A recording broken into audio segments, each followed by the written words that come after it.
아이들이 놀다가 뭐 땅 따먹기도 하고 뭐 오징어 그것도 하고 뭐 고무줄도 하고 놀다가 어머니께서 예 철수야 밥 먹어 영희야 밥 먹어 하면요 하고 있던 모든 것을 멈추고 어디로 들어갑니까? 집으로 가야 합니다. 아무리 땅 따먹기 많이 해서 땅을 많이 땄어도 그냥 그대로 놓고 가야 돼요. 이것이 뭡니까? 인생이요.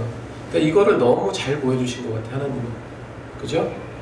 사람은 다 태어나죠. 태어나서 여러 가지 일들로 분주하게 살아요. 근데 때가 되면은 누가 먼저라고 할 거 없이 먼저 가는 자도 있고 나중에 가는 자도 있고 그렇습니다.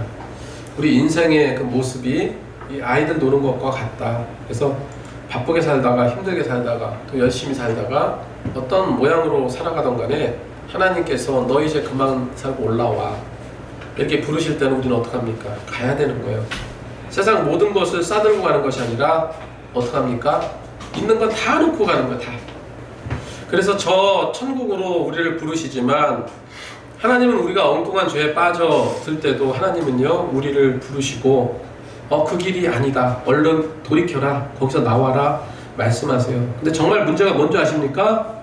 하나님은 그렇게 애타게 부르시는데 하나님이 어디 계신지 인지하지 않고 그냥 육체의 요구대로 살아가는 거예요. 새벽에 말씀할 때도 전할 때도 그랬어요. 육체로 산다는 거의 의미, 바울이 육체로 산다는 것은 무엇을 의미하는가? 육체라는 것은 사르스라는 헬라어 단어거든요. 근데 이게 그냥 막 본능적으로 막 그냥 즉흥 육감에 의해서 사는 것만을 이야기하는 게 아니고 그냥 왜 타락하고 성관계가 문란하고 이런 거를 말하는 게 아니라 육체적으로 산다는 것은 하나님 밖에서 사는 모든 걸 말해요. 그러니까 내가 행복을 추구해. 그래서 내가 잘 먹고 잘 살고 싶어요. 열심히 돈도 벌고 열심히 내가 또 스트레스 받지 않기 위해서 노래도 부르고 친구들 만나서 멋있는 데도 가고 놀고 하는 거 다 좋아요. 다 좋은데 만약에 거기서 하나님과 관계없다면 그냥 그거 자체면은 이게 뭡니까? 육적인 일인 거예요. 육적인 일. 그렇죠? 네. 그래서 우리가 하나님이 어디 계신지 인식하지 않고 그냥 육체의 요구대로 살아가다 보면 하나님께서 애타게 부르시는 소리를 듣지 못할 때가 많다는 겁니다.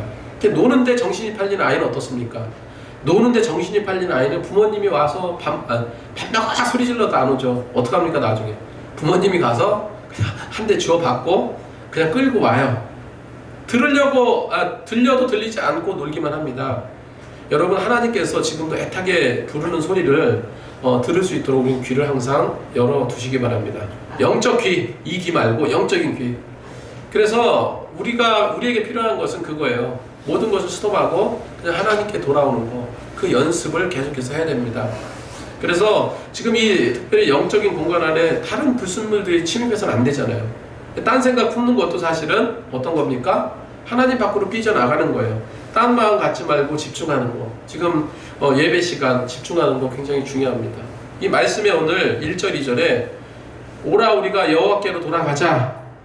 여호와께서 우리를 찢으셨으나 도로 낫게 하실 것이요 우리를 치셨으나 싸매 주실 것임이라. 자, 호세아라는 한 인물이 나옵니다. 호세아라는 개인의 인물의 결혼 생활을 소개하고 있죠. 음탕한 기생 고멜과 혼인하면서 타락하고 정말로 죄와 우상에 파묻힌 그 이스라엘 민족을 향해서 하나님의 그 분노하심을 엿볼 수 있는 그런 말씀이에요. 여호와께서 우리를 어떻게 했다고요? 찢으셨다. 나라적으로 보면 이스라엘을 찢으셨다. 하지만 도로 낫게 하실 것이다. 여기서 찢었다라는 건요, 히브리어로 타라프라는 단어입니다. 이거는 사자가 다른 짐승을 잡아먹는 걸 말해요. 우리 그 유튜브 같은데 그런 영상 많이 보셨잖아요. 지난번 보니까 사자가 기린을 막 뒷발질 하는데 앞에 가서 뜯어먹으려고 뒤에 가서도 무리가 한 수많은 그 사자 무리들이 결국 기린을 쓰러뜨리더라고. 쓰러지면 기린은 거의 못 일어나요. 그래서 쓰러지면 죽는 겁니다. 그러니까 죽으니까 막 사자들이 덤벼들어서 막 살을 뜯어먹습니다. 그거예요. 찢다라는 이 타라프라는 단어가 사자가 먹이를 찢어먹는 것처럼 심판도 그냥 심판이 아니라 굉장히 가혹한 심판을 말해요. 그렇게 찢으셨다. 타락과 우상 숭배로 인해서 이스라엘 백성들이 하나님을 멀리하고 하나님 뜻대로 살지 않았기 때문에 하나님이 이런 진노하심이 있었다. 그 말씀 그대로 계명대로 율법대로 살아가면 되는데 자꾸 이방에 좋지 않은 문물들을 신경 쓰다 보니까 타락의 길로 가고요, 우상의 길로 갔다는 거예요. 그래서 하나님은 당근과 채찍을 많이 사용하시거든요. 우리를 인생을 달래시기도 하고 원치 않는 길을 계속 갈 때는 채찍을 들기도 하신다는 거예요. 여러분, 채찍에 맞아서 되돌아오시겠습니까? 안 맞고 당근만 먹겠습니까? 채찍에 맞으시는 인생이 되지 않기 바랍니다. 자기 자녀이기 때문에 채찍질하는 거예요. 자기 자녀이기 때문에. 내 자녀가 아니고 남의 자녀라면 나쁜 짓 하든 뭐 하든 아무 관심 없어요. 내 자녀니까 그런 거예요. 그런데 이왕 하나님 믿고 이왕 예수님 믿을 거면 얻어 터지고 돌아오지 말고 돌아와야죠. 그 안에 있어야죠. 그걸 말하고 있는 겁니다. 그래서 하나님은 생명으로, 영생으로 우리를 옮겨 놓으시려는 계획을 갖고 계셨다는 거예요. 그래서 이 세상은 정말 타락할 수밖에 없는 세상인데 그런 세상에 우리는 살고 있는데 과연 우리는 언제 타락하게 될까? 첫 번째로요, 하나님을 잊으면 타락합니다. 이 오늘 말씀의 성경 배경은 남북조 시대입니다. 이스라엘이 우리나라랑 똑같이 분열이 됐었잖아요. 그죠? 북이스라엘과 남유다로 나눠져 있었습니다. 그러니까 이스라엘하고 우리나라는 너무 비슷한 게 많아요.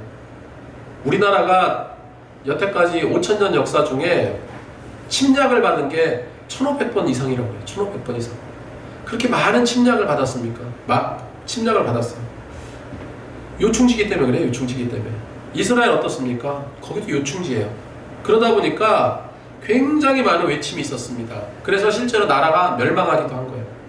그래서 북이스라엘과 남유다로 나뉘어졌던 시대가 바로 오늘 시대적인 배경인데, 근데 이때는 물질적으로는 굉장히 풍성했습니다. 의식주, 먹고 사는 문제, 이런 것은 뭐 문제가 되지 않았어요. 근데 아이러니하게도 사람들이 배부르다 보니까 하나님을 잘 찾지 않는 거예요. 여러분, 배가 너무 고파, 막 쓰러질 것 같아, 며칠 굶었어. 그러면 여기 떨어져 있는 빵 쪼가리가 보이겠습니까? 아니면 저기 BTS나 블랙핑크가 공연하는 거, 야 재밌다, 이게 보이겠습니까? 떨어져 있는 빵 쪼가리가 보이겠죠. 그죠? 근데 이 빵 쪼가리를 다 먹었어. 배가 가득 찼어. 이제 더 이상 들어갈 틈도 없어. 그럼 뭐가 보일까요?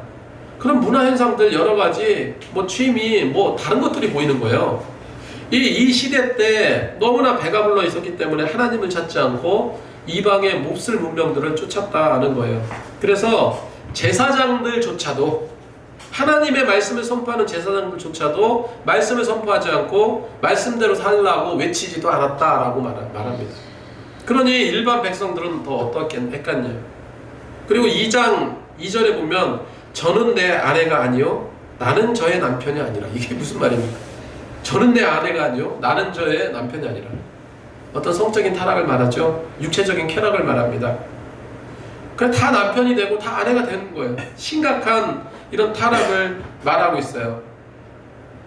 이게 육적인 것으로 말할 수도 있지만 하나님은요, 하나님과 우리 관계를 이 부부 관계로 묘사하는 경우가 많아요. 그래서 하나님을 멀리하고 외도를 한 거, 이방 종교를 택하고 하나님을 멀리하고 그런 거를 영적 간음이다 그랬잖아요. 영적 간음. 여러분, 부부 사이의 핵심이 뭡니까? 사랑과 신뢰예요. 나이가 들고 주름이 짙어지고 또 뭐 이상한 뭐 겉버섯이 많이 나고 그래도 뜨겁게 사랑할 수 있는 것은 신뢰가 있고 추억이 있기 때문에 그러죠. 근데 오늘 말씀 보면은 하나님과 백성과의 어떤 건전한 사랑과 신뢰 관계가 이미 끊어진 상태예요. 그래서 5절에 보면, 2장 5절에 보면 저희의 어미는 행음하였고 이렇게 기록하고 있습니다. 행음했다는 것은 점잖게 번역된 거예요. 이건 창녀짓을 했다는 얘기입니다. 창녀짓을 했다. 그렇게 극도로 성적인 타락에 빠져 있는 시대였습니다. 남편들은 하나님을 따라가지 않고 엉뚱한 것을 따라가니까 이스라엘을 창녀라고 표현을 한 거죠. 예전에 넷플릭스에서 ним포매니악이라는 영화가 있는데 성 도착증에 걸려있는 한 여성의 성 경험담을 담은 영화인데 참 보기도 민망한 영화인데 그냥 봤는데 이 주요 부분은 이제 모자이크 처리하긴 했는데 실제로 무슨 성행위하는 장면도 고스란히 노출된 그런 영화라고 하죠. 근데 놀라운 게 뭡니까? 이 영화가요 작품을 인정받아서 작품상을 탔어요. 작품상을 그 영화제 인정받아서 그 많은 영화제에서 상을 받았습니다. 작품상을. 여러분, 사람이 갖고 있는 잣대가 이렇다는 거예요. 예술이라는 미명하에 음란과 퇴폐도 용서가 되는 시대입니다. 세상의 예술적 가치의 기준이 이거예요. 이거. 우리가 아무리 생각해도 이런 세속적인 거 막을 수 없습니다. 이 영화나 이런 드라마 같은 거 보면 계속해서 걸리는 게 동성애 문제. 오늘 아침에 뉴스에 보니까 트럼프가 그 미국의 군인들 중에 몇 명 되는 그 트랜스젠더 군인들을 퇴출시킨다. 그렇게 좀 갑작스럽긴 하지만 저는 잘했다고 생각해요. 그러지 않고는 진리가 세워지지 않아요. 성적인 문란함. 오늘 아침에 말씀을 잠깐 보는데 그 말씀에서도 사도 바울이 그 남자나 여자나 그 다음에 귀족이나 종이나 자유한 자나 노예나 하나님의 사랑은 차별이 없다고 했어요. 근데 하나님의 사랑은 차별이 없다고 했는데 그 안에 트랜스젠더가 들어갑니까? 안 들어가요. 그때 당시에로는 그건 말도 안 되는 거예요. 말도 안 되는. 그건 성 도착증 하여간 여기서 줄이겠습니다. 아무튼 그래요. 그러니 당연히 없어져야 되는 거야. 당연히. 근데 무슨 인권이다 뭐다 하면서 얼마나 우리 우리 안에 이렇게 스며들고 있는지 모릅니다. 이 동성애라는 영화가 인권이라는 미명하에 상을 받는 시대. 연속극 영화 불륜으로 도배하잖아요. 그냥 보기에는 뭔가 좀 아름다워 보일 것 같고 감동이 오기도 하지만 해악한 겁니다. 이거는 해악한 거예요. 어느 것 하나 성적인 자극이 없는 게 없어요. 여러분, 진리가 무엇인지 모르는 시대가 아니라 진리가 왜곡되어져 가지고 진리가 진리인 것처럼 받아들이는 가짜 시대에 우리는 살고 있어요. 진리가 아닌데 진리인 것처럼 받아들이게 된다니까요. 그래서 이 당시 이스라엘은 영적으로나 육적으로나 이런 심각한 타락과 간음이 만연했다는 거예요. 그래서 이스라엘은 누구와 연애했다고 했습니까? 2장 8절에 바알을 위하여 쓴 은과 금도 내가 저에게 더하여 준 것이오늘 이렇게 기록하고 있습니다. 바알 신을 위해서 은과 금을 썼다. 한 번 더 요거 말씀드리면 이 바알 신은 음란의 종교입니다. 바알 종교 자체가 음란의 종교잖아요. 이 원주민들, 가나안 원주민들의 그 신인데 바알 신의 모습을 보면 한 손에는 번개창을 가지고 있어요. 그리고 다른 한 손에는 몽둥이를 들고 있습니다. 굉장히 위협적인 모습인데 바알 신에게 다시 말해서 얼굴은 이제 황소 모양을 하고 있는데 이 나에게 바치지 않으면, 재물을 바치지 않으면 이 번개창과 몽둥이로 죽이겠다, 그런 위협적인 모습을 보이고 있습니다. 그래서 바알 신전에 제사를 드릴 때요, 황소나 염소를 70마리 이상을 잡아서 바쳤대요. 그리고 바알 신상 옆에는 아나트라라는 여신이 있어요. 아나트라. 그래서 제사장이 비가 오지 않을 때 지하에서 음행을 합니다. 지하에서 음행을 해서 그러면 이제 비가 오고 풍년이 된다. 그렇게 해서 여사제들과 그런 음란한 행위를 하는 그런 종교입니다. 그러니까 이게 얼마나 말초신경을 자극하는 일이겠어요. 얼마나, 왜냐면은 간음하는 것도 정당화하잖아요, 종교가. 여신과 여사제랑 성관계 맺어도 이거 죄가 아니래. 우리 그쪽 종교 한번 믿어볼까? 그렇게 해서 빠져 들어갔다는 거예요. 여러분, 본질이 무엇입니까? 하나님만이 사랑입니다. 오직 하나님만이 구세주이고 세상을 다스릴 뿐이라는 사실을 기억하시기 바랍니다. 그래서 성경에 신명기 6장 5절에 너는 마음을 다하고 성품을 다하여 그리고 힘을 다하여 내 하나님 여호와를 사랑하라 그렇게 기록하고 있습니다. 우리가 다른 종교를 믿지 않아도 다른 이상한 종교를 믿지 않고 신앙생활하고 교회 나온다 할지라도 내 생각의 바탕이 하나님 뜻대로가 아니면 육적이라고 했죠. 하나님 중심 안에서 모든 것이 시작이 되어야 됩니다. 그리고 하나님을 떠난 것 자체가 그게 영적 간음인 거예요. 그래서 이 세대를 본받지 말고 세상 속에 침투해 있는 그 모든 좋지 못한 것들, 하나님의 뜻대로 움직이지 않는 그 모든 것들을 여러분 때로는 항거하며 때로는 받아들이지 않으면서 그렇게 하나님이 원하는 뜻대로 나가야 됩니다.